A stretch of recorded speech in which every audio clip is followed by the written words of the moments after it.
Ada kabar heboh di China, geng. Seorang tokoh papan atas China, Zhao Weiguo, itu terancam game over karena kasus korupsi besar.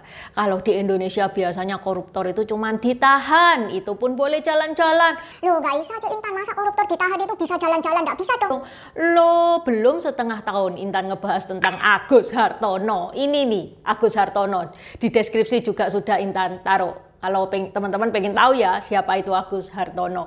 Kalau di China beda cerita, nggak bisa mainnya kayak gitu, nggak bisa. Biar wis tak banyak-banyain video kayak gini, siapa tahu novel pemerintahan kita, ya nggak? Lah wong di sini kenapa ya ngehukum koruptor aja susah amat? Nggak main-main, Zhao Weiguo ini selain terancam didot, hak politiknya juga dicabut. Dia sudah nggak bisa nyoblos lagi, apalagi jadi caleg. Dan yang nyeseknya nih, aset pribadi disita oleh negara. Nggak ada itu namanya warisan buat anak cucu. Yang ada utang malu buat keturunan-keturunannya. Berapa sih duit yang digasak Zhao Weiguo ini? Dajiahao, wo Intan, hoan ying lai dao wo de pintao Dynasty Xiaoxi. Kaos yang Intan pakai ini gambarnya salah satu scene epicnya Samko. Guan Yu dioperasi oleh dokter Hua Tuo, dioperasi sambil dia main catur. Padahal biasanya orang normal nih ya operasinya itu sambil tiduran. Kalau teman-teman suka bisa di check out minggu depan. Sekarang masih close PO, minggu depan sudah open PO. Yang Intan pakai ini warnanya warna mint ya. Warna mint ini cuman ada di kaos premium. Selain Guan Yu dioperasi dokter Hua Tuo, ada juga berbagai karakter tokoh Samko lainnya seperti Guan Yu, Zhuge Liang, Zhao Zhelong, Kaisar Qin Shi Huang, Hakim Pao, Kerasakti, Konfusius. Dan yang terakhir new release adalah Neca. Selain gambar-gambar Tiongkok juga ada custom marga. Teman-teman bisa custom marga sesuai dengan marga teman-teman sendiri. Untuk custom marga ada berbagai macam efek. Ada efek emas. Efek emas ini dijamin ya emasnya kinclong. Ada efek glow in the dark. Kalau malam itu nyala. Ada juga efek rainbow. Jadi kalau kena cahaya keluar efek hologramnya. Kalau teman-teman tidak suka aneh-aneh tanpa efek juga ada. Bisa tulisannya besar di dada tengah atau kecil di dada kiri. Linknya ada di deskripsi. Kalau teman-teman minta diingetin bisa chat admin Shopee yang linknya ada di deskripsi. Okay, let's start! Sebelum tak bongkar aibnya, kita kenalan dulu dengan siapa sih Zhao Weiguo ini. Zhao Weiguo ini kelahiran 29 November 1967 di Xinjiang. Loh, kok bisa lahir di Xinjiang? Xinjiang ini kan biasanya ditempati oleh etnis Uighur yang model-modelannya Timur Tengah, yang matanya besar, matanya biru, hidungnya mancung. Lah, kok bisa mata sipit? Lahirnya di Xinjiang.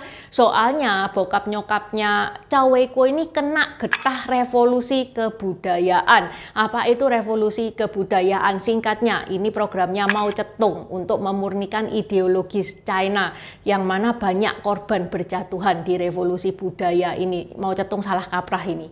Kalau teman-teman pengen tahu detailnya, Intan pernah bahas. Ini linknya di deskripsi juga sudah Intan taruh. Karena tinggal di pengasingan, jadi bisa dibilang masa kecilnya Zhao Weiguo ini bukan silver spoon, tapi sendok kayu retak. Lanjut di tahun 1985, Zhao Weiguo ini masuk Universitas Tsinghua, jurusan teknik elektro. Tsinghua guys, Tsinghua itu kampus topnya China, itu kayak Ivy League-nya China. Zhao Weiguo itu ngambil gelar S1, S2, dan habis lulus dia nggak langsung jadi bos ya. Dia mulainya itu dari bawah. Dia kerja dulu sebagai karyawan kantoran. Plus punya duit kecil-kecilan ya, dia buka bisnis semen sama temennya. Dari situ dia belajar tentang wirausaha. Lanjut tahun 1993, Zhao Weiguo ini kuliah lagi di Tsinghua. Sekaligus dia juga bekerja di Tsinghua Unigroup. FYI ya guys ya, Tsinghua Unigroup itu didirikan tahun 1988 dan didirikan untuk ngangkat industri chip yang masih tertinggal pada saat itu. Jadi pemerintah itu harapannya besar banget sama Tsinghua Unigroup ini. Zhao Weiguo Setelah lulus S2 nih ya, 3 tahun kemudian, tepatnya di tahun 1998, dia menjadi General Manager di Tongfang Electronic plus mendirikan usaha sendiri yaitu Jakun Investment Group. Yang mana ini adalah masa-masa keemasannya Chow Wei-kuo, karirnya itu melesat bagaikan roket. Bahkan di tahun 2008, Chow Wei-kuo ini sempat menyumbangkan bambu kuno ke alma maternya. Teman-teman jangan bayangin bambu itu maksudnya bambu tusuk sate, itu bukan ya. Bambu kuno yang dimaksud ini itu artefak langka loh, artefak penting zaman negara-negara berperang, yaitu tahun 475 sampai 221 sebelum Masehi. Ini koleksi sejarah yang penting, membuktikan kalau Chow Wei-kuo ini bukan cuma tajir ya, tapi dia kelihatan intelektual. Pada tahun 2009 itu Chow Wei-kuo itu disahkan sebagai bos besar alias ketuanya Tsinghua Group. Chow Wei-kuo semakin kaya nih ya, dia circle-nya itu semakin kuat. Levelnya itu bukan level kaleng-kaleng, levelnya itu level drum. Dia bahkan kenalan sama Hu Haifeng. Siapa itu Hu Haifeng? Dia anaknya mantan Presiden China Hu Jintao. Ya udah, jadi Chow Wei-kuo itu punya akses VIP ke dunia politik. Sekarang kita masuk ke eranya Xi Jinping. Pemerintah itu lagi gila-gilanya mendorong industri semikonduktor. Pemerintah itu sampai berani menggelontorkan 130 M yuan. Yang mana Uni Group itu kebagian 51% saham dari pemerintah, yang mana 49%-nya itu punyanya Chow Wei-kuo. Bayangkan guys, setengah kekayaannya Uni Group itu dikuasai oleh Chow Wei-kuo. Makanya sampai kekayaannya Chow Wei-kuo itu tembus 2 M USD.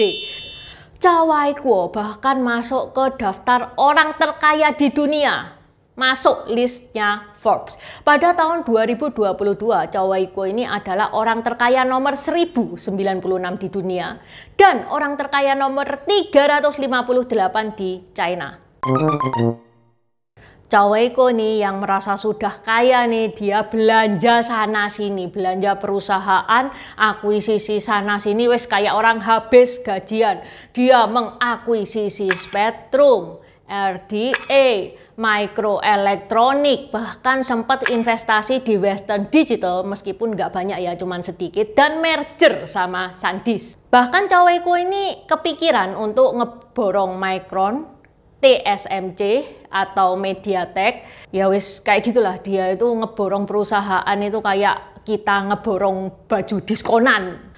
Tapi di balik gaya borosnya, Chow Wei-kuo juga ngawur. Duit miliaran dolar itu nggak cuman dibuat beli perusahaan-perusahaan chip, tapi juga dihambur-hamburkan ke bisnis yang kadang itu nggak nyambung. Kayak properti, bahkan sampai judi online. Hasilnya pada akhir tahun 2020, Uni Group itu gagal bayar hutang obligasi dan goyang parah. Puncaknya pada 9 Juli 2021, Uni Group dinyatakan pailit dan kolaps. Penderitaan semakin lengkap pada tanggal 25 Juli 2022, Chow Wei-kuo ini digelandang aparat dari rumahnya yang ada di Beijing untuk diselidiki. Habis gitu Chow Wei-kuo itu hilang entah kemana, sehingga netizen itu pada batin, wah ini sudah ada tanda-tanda disikat negara nih. Dan benar, pada tanggal 20 Maret tahun 2023, Komisi Pengawas Nasional China mengumumkan Chow Wei-kuo itu resmi diselidiki atas dugaan tindak pidana korupsi kelas kakap. Kisahnya Chow Wei-kuo ini ibarat dia itu melesat kayak roket, tapi roketnya itu meledaknya bukan di luar angkasa, tapi di luar sidang. Chow Wei-kuo ini tahun 2018 sampai 2021 itu sudah kelihatan ya bahwa dia itu hobi main belakang. Jabatan bosnya itu dipakai untuk ngakalin transaksi. Caranya, properti dibeli perusahaan terus dialihkan ke perusahaan temennya, biar keuntungan itu jatuh ke tangannya. Dari sini pemerintah itu rugi sampai 470 juta yuan. Nggak cukup sampai di situ. Pada tahun 2014 sampai 2021, Chow Wei-kuo itu juga nyuruh perusahaan itu pakai jasa dari temen-temennya. Yang mana harganya itu di atas pasaran. Misalkan pasarannya itu 10.000 nih ya, sama temennya itu dikasih harga 100.000. Yang mana markup-nya itu dibagi ke circle-nya Chow Wei-kuo. Dari sini negara itu diperkirakan rugi itu sampai 8,9 M yuan. Waduh, duit 8,9 M yuan guys, ini bisa membiayai konser Andy Lau di seluruh dunia nih. Pada tahun 2019 dia juga nyuruh direksi perusahaan yang dia kontrol ya untuk menyewakan proyek ke temennya dengan harga yang banting-bantingan, harga ajur-ajuran. Akibatnya perusahaan malah rugi 46 juta yuan. Ya bagi Chow Wei-kuo ini mungkin duit kecil nih ya. Ya tapi bagi kita 46 juta yuan guys bisa buat makan cilok 10 tahun. Itu tadi beberapa contoh ya, belum semuanya. Pokok kesimpulannya Chow Wei-kuo ini rakus. Nah rakus itu kayak penyakit yang lama-lama bakal ketahuan. Sampai akhirnya pada 14 Mei tahun 2025 pengadilan Jilin ngasih vonis hukuman mati dengan ditunda selama 2 tahun. Jadi andai kata Chow Wei-kuo ini kelakuannya baik ya, minimal hukumannya itu jadi penjara seumur hidup. Plus hak politik Chow Wei-kuo dicabut selamanya, nggak bisa nyoblos, nggak bisa daftar jadi caleg, itu nggak bisa. Semua aset juga dicita, nggak ada warisan buat anak cucu, itu nggak ada. Dari kasusnya Chow Wei-kuo kita belajar ya, dia anak miskin, dia berjuang keras supaya jadi kaya, beneran akhirnya jadi kaya, sampai masuk list Forbes orang terkaya di dunia. Begitu dia kaya, rakusnya itu ngebikin dia jadi miskin lagi, bukan cuma miskin, ngebikin dia sekarang terancam eksekusi mati. Ini membuktikan sekaya-kayanya kamu beli perusahaan itu bisa, beli saham bisa, tapi hukum itu tidak bisa dibeli. Oke, sampai di sini dulu bahasan Intan hari ini. Terima kasih udah nonton channel ini sampai habis. Dukung aku terus berkarya dengan klik subscribe dan bunyikan lonceng di bawah ya guys.